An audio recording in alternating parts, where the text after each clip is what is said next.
મિત્રો આપણે સામાજિક વિજ્ઞાનની અંદર બાળકોને જો રમતા રમતા શીખવવું હોય, કારણ કે સામાજિક વિષય એક એવો વિષય છે કે બાળકોને શીખવો થોડોક અઘરો પડતો હોય છે. ત્યારે અહીં આગળ સામાજિક વિજ્ઞાનને લગતું એક સરસ મજાનું ટીએલએમ બનાવવામાં આવેલું છે.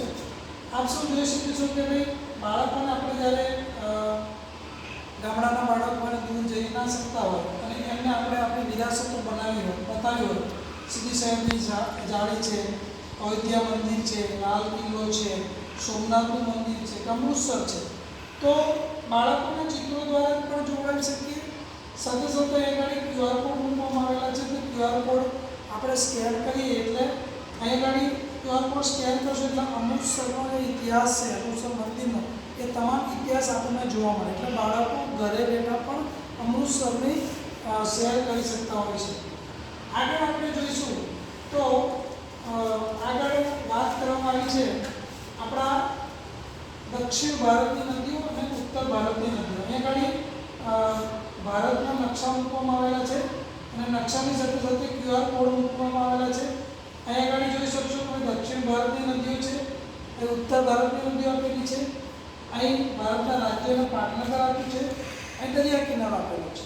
તો અહીં આગળ બાળકો તમામ માહિતી દક્ષિણ ભારતની જેટલી નદીઓ છે, જેમ કે નર્મદા છે, તાપી છે, બરાબર, તુંગભદ્રા છે, બધી જ નદીઓ વિશેની માહિતી આ QR કોડના માધ્યમથી મળી શકે છે.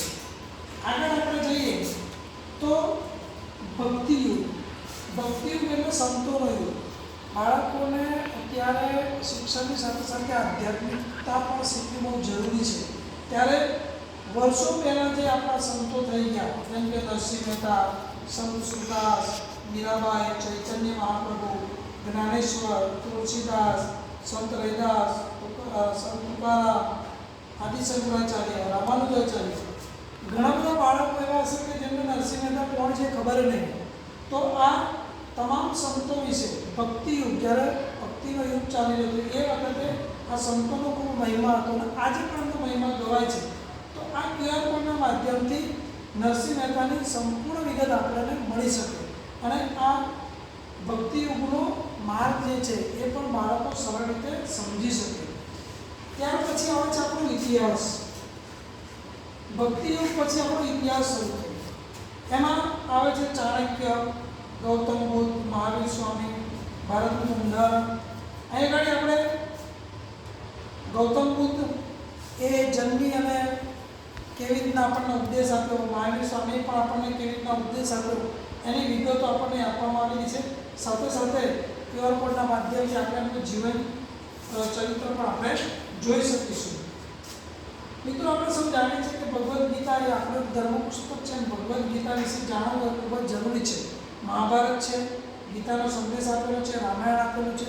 તો બાળકોને ભગવદ્ ગીતા એ શું છે એ માહિતી જાણવા માટે અહીં આગળ ચિત્રો મૂકવામાં આવેલા છે. સાથે સાથે QR કોડ મૂકવામાં આવેલા છે કે જેથી કરીને બાળકો એનો સંપૂર્ણ ઇતિહાસ અહીં આગળ સમજી શકે. ભારતના નેતાઓ, રાજાઓ, સુભાષચંદ્ર બોઝ, આપણા સર્વપલ્લી રાધાકૃષ્ણ, ઝાંસીની રાણી, સરદાર વલ્લભભાઈ પટેલ, કૃષ્ણ મહારાજ, આ બધાનું યોગદાન ઇતિહાસમાં ખૂબ સારું રહેલું છે અને એને જાણવા માણવા માટે અહીં આગળ ચિત્રો દ્વારા બાળકો સરસ રીતે શીખી શકે છે. સમાજ સુધારકો આપણા જીવનની અંદર, આપણા ભારતની અંદર જેમણે સમાજનો સુધારો કર્યો એવા પણ સમાજ સુધારકો છે. રામકૃષ્ણ પરમહંસ, રાજા રામમોહન રાય, ગોપાલકૃષ્ણ ગોખલે, બેટી બચાવો, પછી સતી પ્રથા, આ બધાના જે નિયમ આપણા જે સમાજની અંદર કુરિવાજોને દૂર કરવા માટેના આ બધા પ્રખર શું કહેવાય કે સમાજ સુધારક કહેવાય. એને આપણે માણવા માટે આપણે QR કોડ સ્કેન કરીએ તો આપણને સારી રીતના માહિતી મળી શકે. આપણા દેશને જેને આઝાદી અપાવી આપણા મહાત્મા ગાંધી, આદિવાસી સમ્રાટ જેને કહેવાય બિરસા મુંડા, મેડમ ભીખાજી કામા, સ્વામી વિવેકાનંદ, આ તમામ જે નેતાઓ છે, સમાજ સુધારકો, એમના જીવન વિશે જાણવું અને માણવું એ ખરેખર આપણા માટે એક અનેરો લાવો છે. ત્યાર પછી આપણા સ્થાપત્ય. આપણે ત્યાં સ્થાપત્ય પણ વિવિધ પ્રકારના આવેલા છે, જેમાં પ્રાચીન નગરો છે, સૂર્ય મંદિર મોઢેરા છે, ગુજરાતનું સ્થાપત્ય રાણકી વાવ છે, ઓડિશાનું કોણાર્ક મંદિર છે.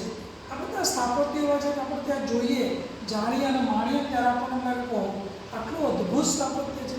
આપણે રાણીની વાવ પાટણ નજીકમાં છે, ત્યાં જઈને જો રાણીની વાવ જોઈએ તો ત્યાં ગયા પછી આપણને ખબર પડે કે રાજાઓ શું કામ કર્યું હતું. અને એ બધી માહિતી મેળવવા માટે આપણે ત્યાં આગળ QR કોડ પર જતા રહીશું.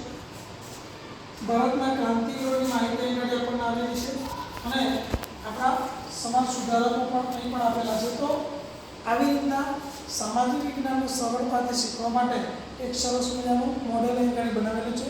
આપ સૌને ગમશે અને તમામ QR કોડના માધ્યમથી તમામના વિડીયો આપ જોઈ શકશો. આભાર.